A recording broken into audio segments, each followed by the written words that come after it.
மரத்தை அவங்க தெரியாமல் எடுத்துட்டான். அவர் தென்னை மரத்தை எடுக்க சொன்ன மரம் எடுக்க சொல்ல வேணா 2 மரம் சேர்த்து எடுத்துட்டேன். அதனால் தெரியாமல் மரத்தை எடுத்துட்டேன். அதனால் நான் வந்து மன்னிப்பு கேட்டுக்கிறேன். அவர் சொன்னது தோப்பு வரும். அவர் சொன்ன போல் தோப்பு வரும். அவர் சொன்ன மாதிரி தோப்பு வரும்.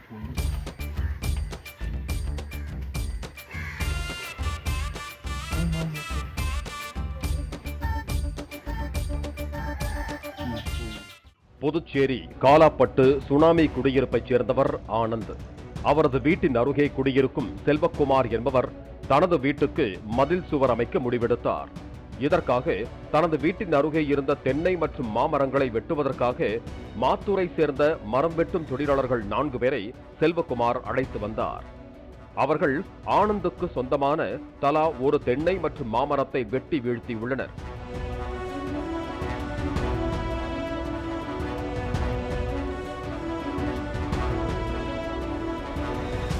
தான் ஆசையோடு வளர்த்து வந்த மரங்கள் வெட்டப்பட்டிருந்ததை கண்டு அதிர்ச்சியடைந்த ஆனந்த் இதுகுறித்து செல்வக்குமார் மற்றும் மரம் வெட்டிய தொழிலாளர்களிடம் கோபத்தோடு கேள்வி எழுப்பினார். தவறுதலாக வெட்டிவிட்டோம் என அவர்கள் கூறிய நிலையில், மரத்தை வெட்டிவிட்டு தவறுதலாக வெட்டிவிட்டோம் என்றால் எப்படி ஏற்றுக்கொள்வது என தெரிவித்த ஆனந்த், வெட்டி வீழ்த்தப்பட்டிருந்த மரங்களை செல்போனில் வீடியோ பதிவு செய்து கொண்டு புகார் அளிக்க காவல் நிலையத்திற்கு சென்றார். நாங்கள் தவறு செய்துவிட்டோம், எங்களை மன்னித்து விடுங்கள், போலீசில் புகார் அளிக்க வேண்டாம் என்று அவர்கள் ஆனந்திடம் செல்போனில் பேசி மறுபடியும் மன்னிப்பு கேட்டனர். அதற்கு என்னிடம் மன்னிப்பு கேட்க வேண்டாம், உண்மையிலேயே மன்னிப்பு கேட்பதாக இருந்தால் வாயில்லாமல் நிழல் தந்து வெட்டி வீழ்த்தப்பட்ட அந்த மரத்திடம் கேளுங்கள் என ஆனந்த் கூறினார்.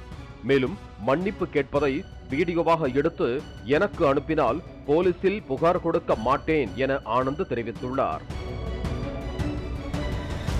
இதையடுத்து மரம் வெட்டும் தொழிலாளர்கள் கீழே வீழ்த்தப்பட்டு கிடந்த மரங்களின் முன்பு நாங்கள் செய்தது தவறு, மன்னித்து விடு என்று தோப்புக்காரிடம் போட்டு மன்னிப்பு கேட்டனர். மரத்தை அவங்க தெரியாமல் எடுத்துட்டான். அவர் தென்னை மரத்தை எடுக்க சொன்ன மரம் எடுக்க சொல்ல வேணா 2 மரம் சேர்த்து எடுத்துட்டேன். அதனால் தெரியாமல் மரத்தை எடுத்துட்டேன். அதனால் நான் வந்து மன்னிப்பு கேட்டுக்கிறேன். அவர் சொன்னது தோப்பு வரும். அவர் சொன்ன போல் தோப்பு வரும். அவர் சொன்ன மாதிரி தோப்பு வரும்.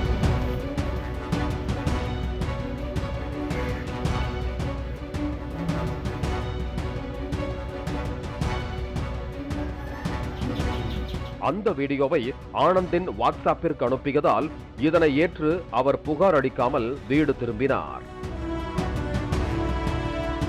பாலிமர் செய்திகளுக்காக புதுச்சேரி செய்தியாளர் சண்முக சுந்தரம். பிளே ஸ்டோர் மற்றும் ஆப் ஸ்டோரில் இருந்து பாலிமர் செயலியை QR கோடு மூலம் பதிவிறக்கம் செய்யுங்கள். செய்திகளை உடனுக்குடன் பெறுங்கள்.